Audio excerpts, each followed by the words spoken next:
Good morning friends, my name is Surya Narayan और आज हम पढ़ेंगे the making of nationalism in Europe. ठीक है, पहले तो हम समझेंगे नेशनलिज्म का मतलब क्या है। ठीक है, मान लो नेशनलिज्म है यूनिटी। ठीक है, एक नेशन में यूनिटी, समझ में है? तो तब क्या था ना, there were no nation state in Europe. हम पर्टिकुलर पूरा यूरोप का कंटिनेंट के बारे में नहीं पढ़ रहे, बस कुछ स्टेट्स के बारे में पढ़ रहे। ठीक है, देखो, during mid 18th century there were no nation state. कोई भी एक मतलब यूनाइटेड स्टेट नहीं था उस टाइम। ठीक है, हमको जैसे पता है पहले क्या था ना, राजा महाराजा रूल करते थे, समझ में आया? कोई कलेक्टिव आइडेंटिटी नहीं थी। आप कैसे बोल सकते कि कलेक्टिव आइडेंटिटी नहीं थी? मान लो एक कंट्री है, उसका राजा क्या किया ना, दूसरे कंट्री में जाके हमला किया और उसको विन किया। विन करके क्या हुआ ना, अब वो कंट्री का जो भी आइडेंटिटी है वो किससे जाना जाएगा ना, इस राजा के थ्रू जाना जाएगा कि वो मेरे कंट्रोल में है। ठीक है, समझ में आया? तो खुद का एक कोई भी किसी का खुद का एक अपना आइडेंटिटी नहीं था उस टाइम, समझ में आया? उस टाइम कभी कुछ भी खुद का आइडेंटिटी नहीं था राजा का। ठीक है, तो क्या हुआ, फॉर एग्जाम्पल ले लो, तुम्हारा बुक में बहुत सारे एग्जाम्पल दिया है, बहुत सारे डिफिकल्ट नाम्स दिया है, लेकिन मैं थोड़ा सा छोटा सा एग्जाम्पल लेना चाहूंगा।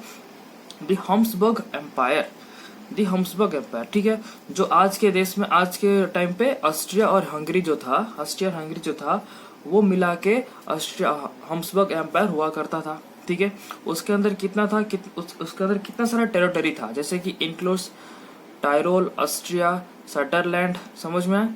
तो वहां पे अलग अलग लोग अलग अलग लैंग्वेज स्पीक करते थे, समझ में बोलते थे। तो वहां पे कोई कलेक्टिव आइडेंटिटी नहीं था। हम बोल सकते हैं कि वहां पे कोई कलेक्टिव आइडेंटिटी नहीं था, समझ में आया?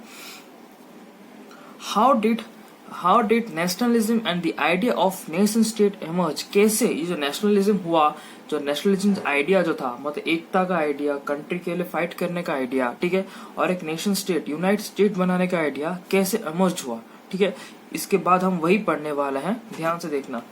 ठीक है, the aristocracy and the middle class. Aristocracy मतलब क्या समझते हो? एरिस्टोक्रेसी मतलब जो ज्यादा पैसा वाला होता है, या फिर जो ज्यादा लैंडलॉर्ड्स मान लो, या फिर हायर क्लासेस, रिच लोग जो होते हैं, उसको क्या बोलते हैं हम लोग ना, एरिस्टोक्रेसी बोलते हैं। ठीक है, या फिर जो राजा, नोबिलिटी। ठीक है, तो कुछ एरिस्टोक्रेसी के फीचर्स के बारे में हम देखते हैं, देखिए ध्यान से। The aristocracy and the middle class. Rich landed aristocracy. Rich landed aristocracy क्यों कहा गया है ना, उनके पास ज्यादा लैंड हुआ करता था, समझ में आया? उनके पास ज्यादा लैंड हुआ करता था। United as a class despite of regional disparities. इस पॉइंट को समझिए ध्यान से। United as a class despite of regional division. ठीक है, ये ध्यान से देखना, इसको ध्यान से समझना। अलग अलग कंट्री का अलग अलग एरिस्टोक्रेसी हुआ करता है, समझ में? ऐसा कि नहीं, तो जर्मनी का जो एरिस्टोक्रेसी है, जर्मनी का जो रिचुअल्स है, जर्मनी का जो राजा का नियम है, वो दूसरे कंट्री के साथ मेल खाएगा नहीं। ठीक है, फिर भी उसको एक क्लास बोला जाता था। फॉर एग्जाम्पल ले लो, तुम बिजनेस कर रहे हो, ठीक है, कोई क्लॉथ का बिजनेस कर रहा है, कोई पानी का बिजनेस कर रहा है, या फिर कोई कॉटन का बिजनेस कर रहा है, कोई आयरन का बिजनेस कर रहा है। अल्टीमेटली वो क्या है? बिजनेसमैन ही है। अल्टीमेटली वो क्या है? बिजनेसमैन ही है। ठीक है, तो उसी तरह रीजनल डिस्पेरिटीज है। रीजनल मतलब अलग अलग देशों का अलग अलग एरिस्टोक्रेसी हो सकता है, लेकिन वो क्लास के नाम से जाना जाते थे। एरिस्टोक्रेसी क्लास मतलब वो बिजनेसमैन, जैसे एग्जांपल ले लो, बिजनेसमैन कैसे एक क्लास है। कोई भी बिजनेसमैन हो, वो चाहे पानी का बिजनेस करता हो, या वो चाहे क्लॉथ का बिजनेस करता हो, या फिर वो चाहे आयरन का बिजनेस करता हो, वो क्या है ना, बिजनेसमैन ही है। ठीक है, तो ये भी क्या है, एरिस्टोक्रेसी। बहुत सारे रीजनल डिस्पेरिटीज है, अलग अलग जगहों पे अलग अलग एरिस्टोक्रेसी है, फिर भी ये एरिस्टोक्रेसी कहलाते थे, समझ में? एक क्लास के नाम से जाना जाता था इनको। ठीक है, ओन स्टेट्स, इनके पास ज्यादा ही जमीनें इनके अंडर पे थी। ठीक है, own states spoke French language. इनको एक कॉमन लैंग्वेज हुआ करता था। कौन सा लैंग्वेज ना, फ्रेंच लैंग्वेज। ठीक है, सब लोग, सभी देशों का जो सभी स्टेट्स का जो एरिस्टोक्रेसी हुआ करते थे, उनका भी अलग अलग लैंग्वेज हुआ करता था, लेकिन उन्होंने कॉमन लैंग्वेज को चूज किया। कौन सा लैंग्वेज था वो ना, फ्रेंच लैंग्वेज, समझ में? देखो, और एक connected by the tyres of marriages. इसका मतलब क्या समझते हो बेटा, तुम लोग पढ़े होगे 6th में 7th में, जो राजपूत हुआ करते थे या फिर जो अकबर मुगल्स हुआ करते थे, वो क्या करते थे ना, रिलेशन बनाए रखते थे। किस तरह से ना, शादी करके रिलेशन बनाए रखते थे। समझ में? उससे क्या होता है, बिना झगड़ा के बिना कुछ करके उनका टेरिटरी हमारे अंडर में आ जाता था। समझ में? या फिर अलायंस बना रहता था। ठीक है, तो वो भी क्या करते थे, एरिस्टोक्रेसी ना, connected by the tiles of marriages. समझ में आया? वो शादी करके वो खुद का अलायंस स्ट्रॉन्ग करते थे। समझ में आया? ठीक है, अब देखो numerically they were small groups, वो बहुत ही कम मात्रा में थे। समझ में आया? बहुत ही कम मात्रा में थे, क्योंकि वो रिच थे, उनके पास कुछ स्पेशल प्रिविलेजेस था, इसलिए वो बहुत पावरफुल थे। समझ में आया? इसलिए वो बहुत पावरफुल थे। समझ में आया? तो एरिस्टोक्रेसी सबको समझ में आ गया? फिर से रिवाइज करो, ध्यान से सुनो। एरिस्टोक्रेसी मतलब क्या है, द रिच लैंडेड एरिस्टोक्रेसी। ठीक है, जो ज्यादा पैसे वाले थे या फिर जो ज्यादा नोबिलिटी को बोल सकते हो, राजा महाराजा। ठीक है, united as a class despite of regional divisions, disparities या फिर डिविजन। समझ में? अलग अलग राज्यों में अलग अलग होते हुए बावजूद भी इनका क्या था, एक क्लास, यूनाइटेड बाय क्लास। तो यूनाइट थे, एक थे। कैसे ना, क्लास के थ्रू उनको पता लगता, मतलब जाना जाता था। समझ में? ओन्ड स्टेट्स, बहुत सारे स्टेट्स ओन करके रखते थे। स्टेट्स मतलब क्या ना, जमीनें। समझ में? जमीनें उनके पास, उसके अंडर में बहुत सारे जमीनें थी, जहां पीजेंट्स काम करते थे आज क्या बोलते हैं, लेबरर। ठीक है, काम करते थे। समझ में? Connected by the tyres of marriages, वो मैरिजेस के थ्रू खुद को मतलब क्या करते थे, अलायंस बनाए रखते थे, अपना पावर बढ़ाते थे। समझ में? न्यूमेरिकली ए स्मॉल ग्रुप। ठीक है, वो बहुत ही कम, मतलब बहुत ही कम मात्रा में, उनका पॉपुलेशन क्या था ना, बहुत ही कम था। ठीक है, चलो इसके अभी पढ़े देंगे मिडिल क्लास। ठीक है, क्या मिडिल क्लास क्या होता है ना, during the 18th century industrialization suddenly बढ़ने लगता है। कहाँ पे ना, यूरोप में। पहले इंडस्ट्रियलाइजेशन क्या हुआ था, कहाँ हुआ था ना, यूनाइटेड किंगडम या फिर हम इंग्लैंड में हुआ था। ठीक है, जब भी growth of industry leads to growth of commercial class, जैसे इंडस्ट्रियलाइजेशन ग्रोथ हुआ, ठीक है, जैसे इंडस्ट्रीज ग्रोथ होने लगा, जैसे ही इंडस्ट्रीज ग्रोथ होने लगा, क्या हुआ बेटा, जैसे इंडस्ट्रीज ग्रोथ हुआ तो growth of commercial class leads to growth of commercial class. Commercial class कौन होते थे, जो इंडस्ट्रीज बनाते थे या फिर जो इंडस्ट्रीज चलाते थे, उनको बोला जाता था द कॉमर्शियल क्लास। समझ में? उनको बोला जाता था द कॉमर्शियल क्लास। ठीक है, देखो growth of industries lead to the growth of commercial class become middle class. मतलब उनको क्या नाम दिया गया, एक मिडिल क्लास। ना ही वो ज्यादा अमीर थे, ना ही वो ज्यादा गरीब थे। पैसा आया तो कॉमर्शियल मिडिल क्लास हो गए। उनको मिडिल क्लास, वो अमीर थे, इनके पास इंडस्ट्रीज था, फिर भी ये क्यों मिडिल क्लास हुए, कोई बता सकता है? कॉमन सेंस है। इनके पास कुछ भी स्पेशल प्रिविलेजेस नहीं था, जैसे कि एरिस्टोक्रेसी, क्लर्जी, नोबिलिटी के पास था, इनके पास कुछ भी स्पेशल प्रिविलेजेस नहीं था। ठीक है, एजुकेटेड लिबरल मिडिल क्लास। ठीक है, ये जो थे, मतलब जो मिडिल क्लास थे, वो क्या था, बहुत पढ़े लिखे थे। वो लॉयर हो, प्रोफेसर हो, डॉक्टर हो, इंडस्ट्रियलिस्ट हो या फिर बिजनेसमैन हो, बहुत ही पढ़े लिखे थे। ठीक है, वो लिबरल मिडिल क्लास मतलब क्या, उनको फ्री, लिबरल मतलब क्या समझते हो ना, फ्री। ठीक है, ऐसा नहीं कि फ्री मतलब एक के साथ एक फ्री, वो नहीं। लिबरल मतलब वो फ्री माइंडेड के थे, मतलब उनकी सोच बहुत ही फ्री था। समझ में? लिबरल था। ठीक है, demanded national unity and opposed the privileges of aristocracy. उन्होंने क्या डिमांड किया, जबकि वो पढ़े लिखे थे। ठीक है, अब गधे लोगों को बोलोगे तो आपके हाँ पे हाँ मिलाएंगे, लेकिन अगर वो पढ़े लिखे को लोगों को बोलोगे तो बहुत सोच समझ के वो हाँ या ना बोलेंगे। तो वही था, क्या था, जो मिडिल क्लास थे उनको सही गलत का फर्क पता चल रहा था। वो जानते थे कि जो एरिस्टोक्रेसी था या फिर जो मिडिल क्लास, जो क्लर्जी था, बहुत ही डिस्क्रिमिनेशन कर रहे थे उस टाइम। तो उन्होंने क्या किया, उन्होंने डिमांड किया national unity and oppose the privileges of aristocracy. समझ में? वो नेशनल यूनिटी का मांग की, कैसे वो पूरा देश को एक करना चाहते थे, और क्या बोले ना, जो प्रिविलेजेस थे उनको हटाया जाए, एरिस्टोक्रेसी से वो भिड़े। समझ में आया? इतना समझ में आ गया? देखो the aristocracy and the middle class, ये जो दो क्लास है वो बहुत ही इंपॉर्टेंट है बेटा, ठीक है। The aristocracy and the middle class, समझ में आया।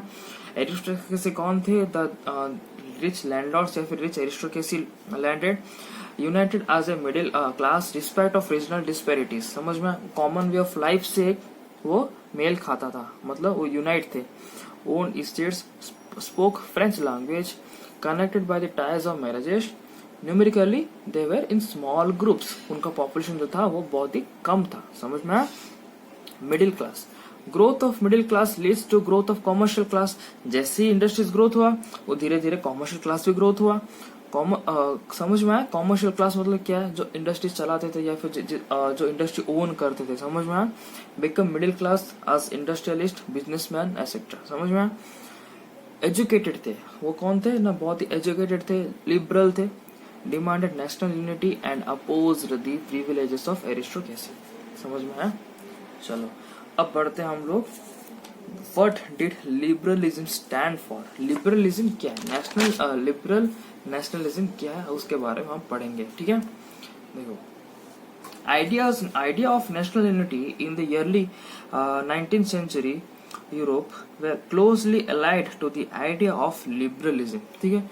19th century में जो आइडिया ऑफ नेशनलिज्म था, नेशनलिज्म मतलब क्या? नेशनल यूनिटी, ठीक है।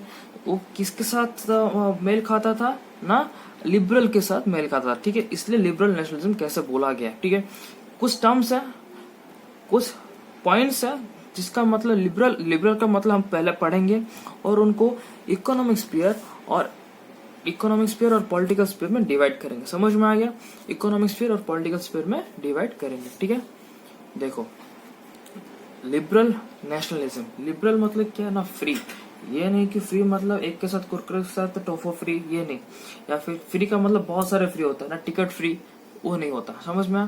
फ्रीडम, लिबरल फ्री मतलब क्या ना? फ्रीडम, समझ में। देखो freedom of individuals and equality before law, freedom of individual and equality before law.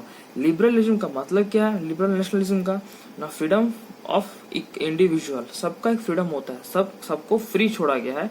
And equality before law, सब अमीर हो, गरीब हो, क्लर्जी हो, नोबिलिटी हो, कोई भी हो, सब लॉ के नीचे होते हैं, समझ में। गवर्नमेंट बाय कॉन्सेंट, बेटा गवर्नमेंट बाय कॉन्सेंट क्या समझते हो? गवर्नमेंट बाय कॉन्सेंट का मतलब क्या समझते हो ना? लोगों के लिए, रिप्रेजेंटेटिव ऑफ पीपल, समझ में। जो लोगों के लिए काम करे उसको बोलते गवर्नमेंट बाय कॉन्सेंट, ठीक है। चलो थर्ड क्या? Constitution and representative through parliaments, किसके थ्रू काम करेगा बेटा गवर्नमेंट? ना कॉन्स्टिट्यूशन, ना कॉन्स्टिट्यूशन के अंडर ही सबका काम, सबका जो वर्क होता है, पार्लियामेंट का हो या फिर प्राइम मिनिस्टर का हो या प्रेसिडेंट का हो, कॉन्स्टिट्यूशन क्या करता है?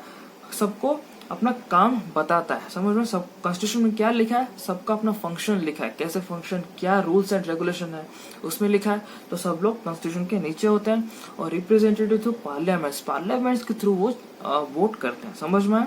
चलो और फोर्थ पॉइंट क्या है ना? End of aristocracy and clerical privileges, end of autocracy and clerical privileges.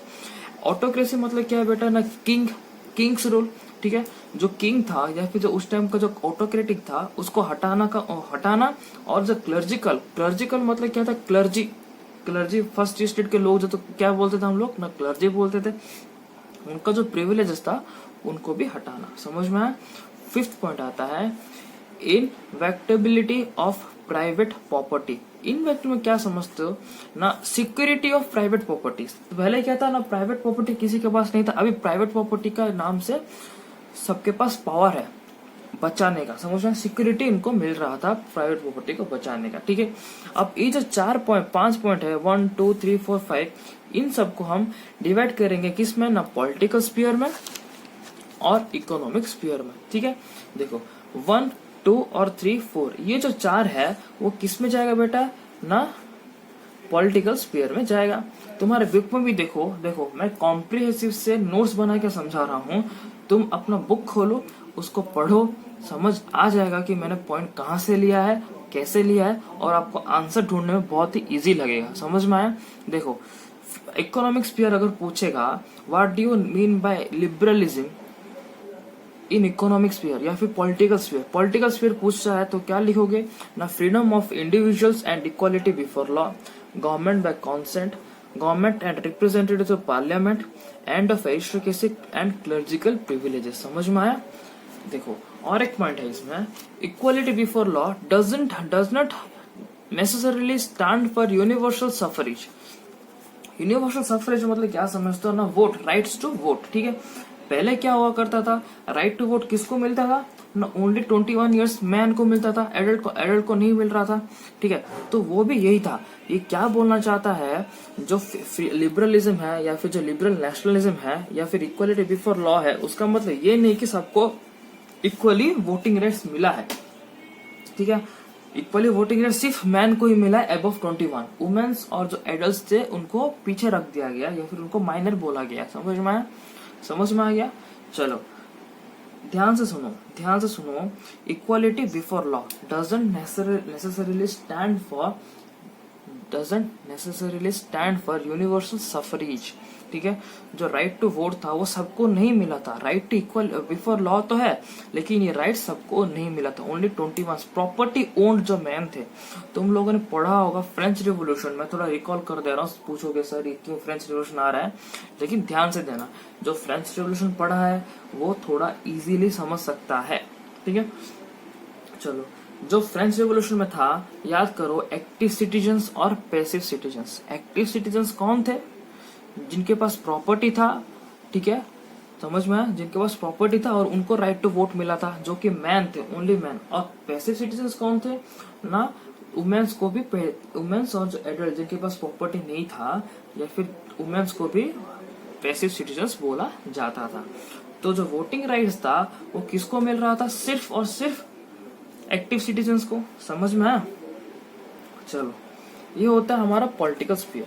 ठीक है, अब आते हैं हम इकोनॉमिक स्फीयर पे। ठीक है, इकोनॉमिक स्फीयर कौन सा आएगा? The end of inviolability of private property economic sphere में जाएगा। ठीक है, और देखो, freedom of market and abolition of state impose restriction on move of goods and services. Economic में लिबरलिज्म का मतलब क्या है ना बेटा? इकोनॉमिक में लिबरलिज्म का मतलब क्या है ना sir? Freedom of market. Freedom of market का मतलब ये नहीं कि उस मार्केट को उठा के फेंक दोगे या कुछ कर दोगे, तुमको फ्रीडम जो भी चाहे तुम लोग करोगे, नहीं। तुम्हें व्यापार करने का फ्री मिलेगा, तुम्हें व्यापार करने का फ्रीडम मिलेगा, तुम व्यापार कर सकते हो कोई भी मार्केट में। ठीक है, और क्या होता है? Abolition of state impose restriction on movement and goods and services. क्या होता था? एक स्टेट से दूसरे स्टेट जाने के लिए अलग अलग रेस्ट्रिक्शन होता था। ठीक है, यहाँ पे 5 रुपए तो यहाँ पे 10 रुपए, यहाँ पे 15 रुपए, तो अलग अलग स्टेट का अलग अलग रेस्ट्रिक्शन हुआ करता। समझ में? रेस्ट्रिक्शन हुआ करता था मतलब टैरिफ्स एंड कोटास हुआ करता था। किसको मना, कोई ट्रेड करना चाहता था, कोई ट्रेड करना नहीं चाहता था। तो क्या था? इम्पोज मार्केट, पहले क्या हुआ ना, freedom of market and abolition of state impose restriction on movement of goods and services. जो गुड्स एंड सर्विसेज का जो मूवमेंट था, जो रेस्ट्रिक्शन था, उनको हटाया गया।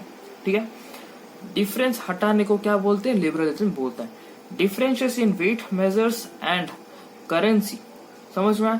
क्या था बेटा ना, हम लोग पहले भी पढ़े हैं, अलग अलग देशों का, अलग अलग स्टेट्स का अलग अलग मेजरमेंट हुआ करता था। समझ में? जो कि बहुत ही बड़ा प्रॉब्लम करता था। तुम्हारे बुक में एल है, तुम्हारे बुक में एक एग्जाम्पल है एल, जो कि टेक्सटाइल या फिर क्लॉथ को मेजरमेंट करने के लिए बोला जाता है। तो डिफरेंट स्टेट्स में उसका डिफरेंट मेजरमेंट्स हुआ करता था। समझ में? जो कि बहुत ही प्रॉब्लमेटिक था, जो कि बहुत प्रॉब्लम क्रिएट कर रहा था ट्रेड या फिर ट्रेडिंग करने में। समझ में? उसके लिए क्या हुआ ना, demand for unified economic territory. ठीक है, किस चीज का डिमांड हुआ ना? यूनिफाइड इकोनॉमिक टेरिटरी का डिमांड हुआ, जो कि देखो बुक में दिया है तुम्हारा पेज नंबर तुम्हारा 10 के अंदर है, जोल्वरिन। ठीक है, जोल्वरिन। तो लोगों ने क्या डिमांड किया ना, यूनिफाइड इकोनॉमिक बैरियर्स या फिर इकोनॉमिक टेरिटरी डिमांड किया। जोल्वरिन क्या है बेटा ना, in 1834 a customs union was formed at the initiative of Persia and joined by most of the German states। ठीक है, तब क्या हुआ ना 1884 में, 1834 में क्या हुआ ना, प्रुशिया और जर्मन स्टेट मिलके एक यूनियन बना है, ट्रेड यूनियन बना है, ठीक है। ट्रेड यूनियन के अंदर क्या क्या हुआ, द यूनियन एबोलिश्ड टेरिफ बैरियर्स, जो टैक्स था, जो टैक्स का बैरियर था उनको हटा दिया, जो टैक्स का बैरियर था उनको हटा दिया, ठीक है। रिड्यूस नंबर ऑफ करेंसी, ठीक है। जो नंबर ऑफ करेंसी, पहले क्या था, हर एक कंट्री का एक करेंसी हुआ करता था, मान लो 30 कंट्री है तो उनको रिड्यूस करके ओनली 2 कर दिया, किसको, ओनली 2 करेंसी कर दिया, 32 2। जो 30 करेंसी था बहुत था, ज्यादा था, अलग अलग कंट्री का अलग अलग करेंसी था, तो उसको हटा के उसने क्या किया, सिर्फ 2 करेंसी कर दिया, reduce number of currency to 32 2। समझ में आ गया। और क्या क्या ना, जो मोबिलिटी था, ठीक है, the creation of network, the creation of a network of railway for the stimulated mobility, harnessing economic interest to the national unification.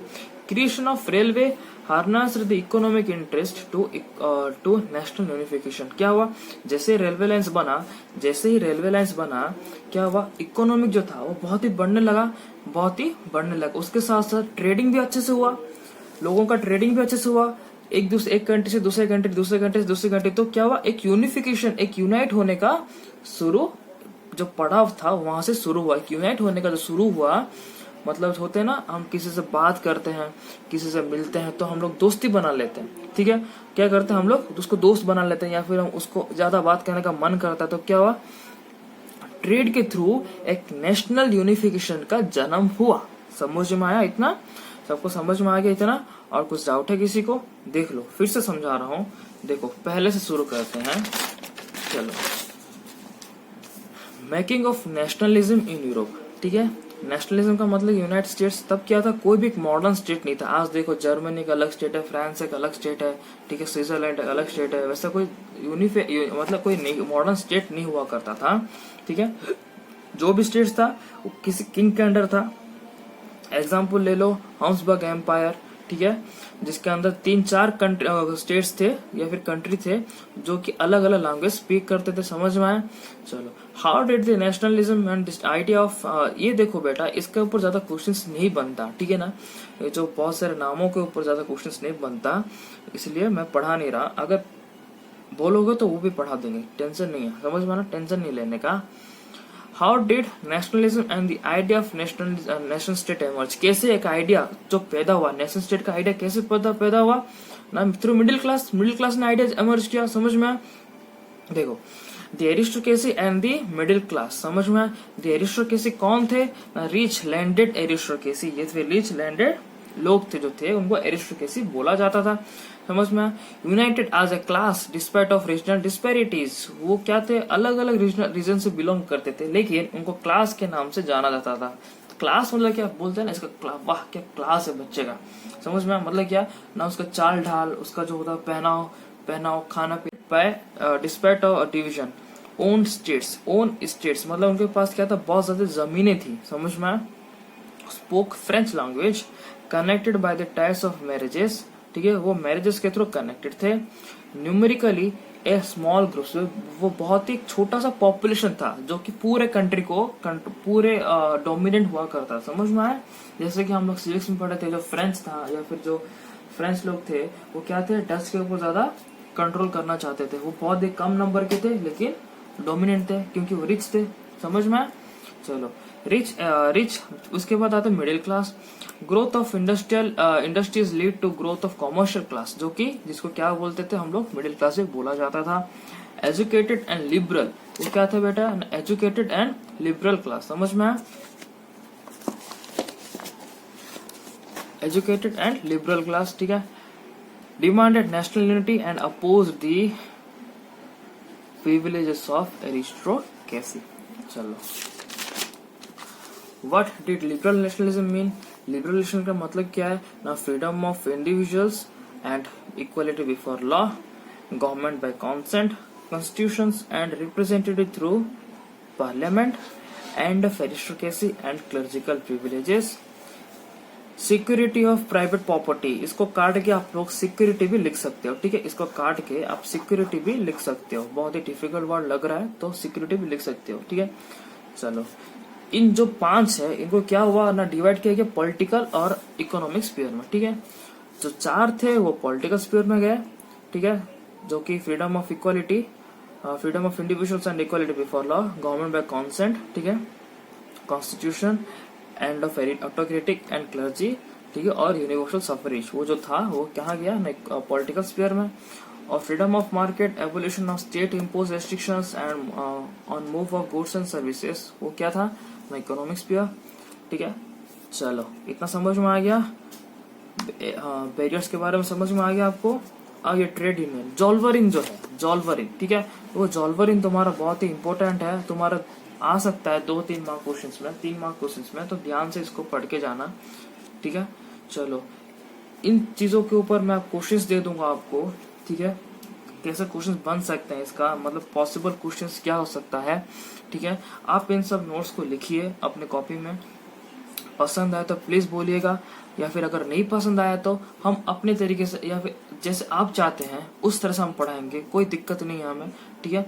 मैंने ये वीडियो इसलिए बनाया, ऐसा वीडियो इसलिए बना रहा हूँ ताकि हम नोट्स भी लिख सकें, ठीक है, उसके साथ साथ हम पढ़ भी सकें, समझ में। आप नोट्स भी लिख सकते हो, उसके साथ पढ़ भी सकते हो, ताकि आपके लिए इजी होगा। अगर आप कोई पसंद नहीं आ रहा है, अगर आपको मेरा पढ़ाना अच्छा नहीं लग रहा, तो बोलिए आप कैसा चाहते हैं वैसे हम पढ़ाने को तैयार हैं, ठीक है। आज के लिए बस इतना ही, हम दूसरे वीडियो में पढ़ेंगे, अगले वीडियो में ए न्यू कंजर्वेटिज्म आफ्टर 1857, जो कि ट्रीटी ऑफ वेना पढ़ेंगे, ठीक है। उसके बाद हम पढ़ेंगे द रिवोल्यूशनरीज, ठीक है। तुम्हारा पूरे चैप्टर में बेटा 6 यूनिट्स है, तुम्हारे पूरे चैप्टर में बेटा 6 यूनिट्स है। इस शटडाउन के अंदर हम ट्राई करेंगे 2 यूनिट्स कंप्लीट करने को, ठीक है। उसके बाद हम क्या करेंगे ना, धीरे धीरे करके आपको 5 दिन में पूरा यूनिट कंप्लीट करके दे देंगे, ठीक है। आज पूरा 2 यूनिट कंप्लीट हो जाएगा, बस 2 पॉइंट बाकी है, जो कि है कंजर्वेटिज्म और रिवोल्यूशनरी। उसके बाद आएगा द एज ऑफ रिवोल्यूशन, जो कि 3rd पार्ट है तुम्हारा चैप्टर का, ठीक है। वो हम पढ़ के चले जाएंगे, तो बिल्कुल चिंता करने की जरूरत नहीं, एग्जाम के टाइम पे हम पूरा खत्म कर देंगे आपका, आई प्रॉमिस। चलो बेटा, अगर कुछ प्रॉब्लम हो रही पढ़ाने में तो प्लीज मुझे बोलिएगा, ताकि मैं उस और अच्छे से पढ़ा सकूं और खुद को भी अच्छा बना सकूं। चलो, थैंक यू।